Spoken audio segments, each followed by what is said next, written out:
अस्सलाम वालेकुम, मैं लुबना मलिक अपने YouTube चैनल के साथ आपकी खिदमत में हाजिर हूँ। और आप लोगों को ये पता है कि हम इस वक्त कितनी माहौलियाती आलूदगी का शिकार हैं और आपके सामने है कि हर तरफ एक शोर मचा हुआ है कि माहौल आलूदा है। यहाँ तक कि अब फ़िज़ाई आलूदगी की बात भी हो रही है, पानी की आलूदगी के हवाले से भी बातें सुनने में मिलती हैं, ज़मीनी आलूदगी, शोर की आलूदगी, और ये सब कैसे कंट्रोल हो सकता है, इस हवाले से भी काफ़ी सारी रिसर्चेज़ हमारे सामने आ रही हैं। लेकिन मैं यहाँ पे आपके साथ एक ऐसी आलूदगी का जिक्र करने लगी हूँ जिसका शोर सबसे ज़्यादा है, लेकिन इंतहाई अफसोस की बात यह है कि हम उस आलूदगी से बिल्कुल अनजान बने बैठे हैं, हालांकि उसके मुकम्मल तौर पर ज़िम्मेदार हम खुद हैं, और वो है एहसास की आलूदगी। एहसास की आलूदगी बेसिकली क्या है? ये वो आलूदगी है जिसका चर्चा हर रोज़ प्रिंट मीडिया, इलेक्ट्रॉनिक मीडिया और सोशल मीडिया पर देखने को मिलता है, लेकिन हम चूँकि अपना बैंक बैलेंस भरने में इस हद तक मसरूफ़ हैं कि हम इन चीज़ों को अहमियत ही नहीं देते जो हमारी बुनियाद है। और मादा परस्ती के इस दौर में हम हर चीज़ को पैसे में तोलते हैं। बेशक वो रुपया पैसा बहुत कुछ है, लेकिन सब कुछ नहीं है। लेकिन हम इस बहुत कुछ को हासिल करने के चक्कर में बहुत कुछ भुला बैठे हैं। और वो बहुत कुछ क्या है?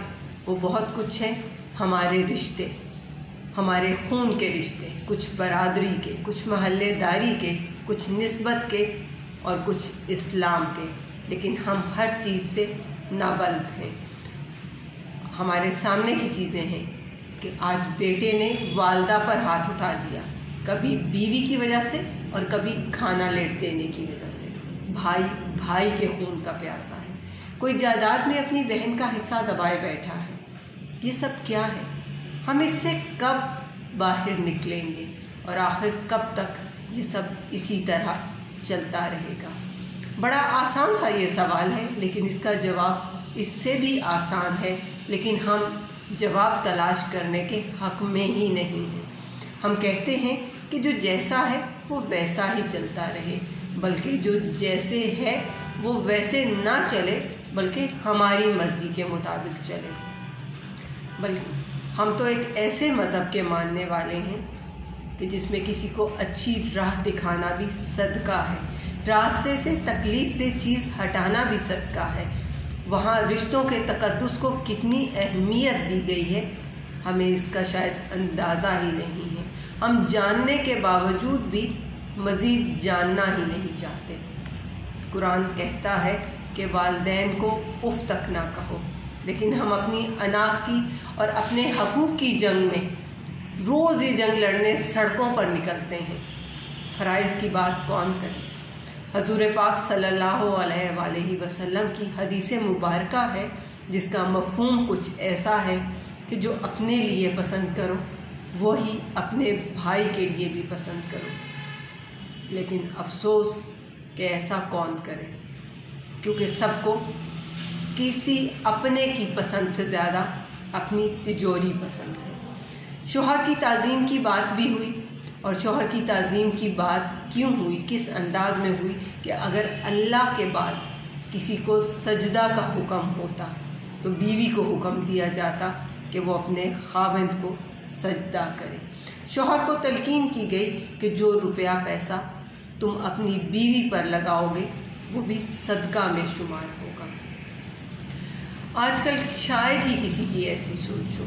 हम सायों की बात करें तो उस हवाले से इस्लाम ने हदीस की मफ़हूम की रोशनी में मैं आपसे बात कर रही हूँ कि इस्लाम ने हमें यहाँ तक ताकीद की कि अगर अपने घर में कोई सालन पकाओ तो उसमें शोरबा बढ़ा लो, पानी थोड़ा सा ज़्यादा डाल लो और हमसाए के घर में भी सालन भेजो। लेकिन कौन करता है ऐसा? कम से कम आजकल के दौर में तो कोई भी नहीं। और फिर भी ये कहा जाए कि हमारे एहसास आलूदा नहीं हैं। हम तो बड़ी अच्छी सोच के मालिक हैं, हम तो बड़ा पॉजिटिव थिंकिंग रखते हैं, तो क्या कहा जाए?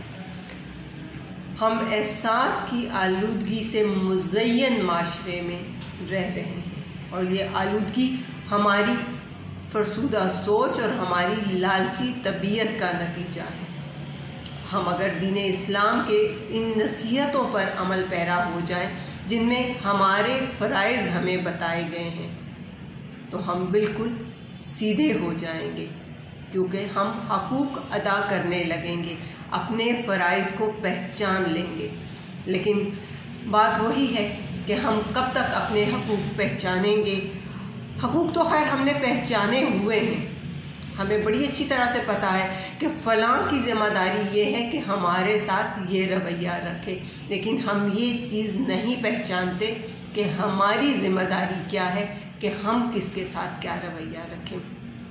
अल्लाह पाक हम सबको तौफीक दे कि हम अपने माशरे में से ये आलूदगी जो एहसास पे हमारे शामिल हुई है इससे दूर हो सकें और इसको ख़त्म कर सकें। पाकिस्तान जिंदाबाद, पाकिस्तानी कौम पाइंदाबाद।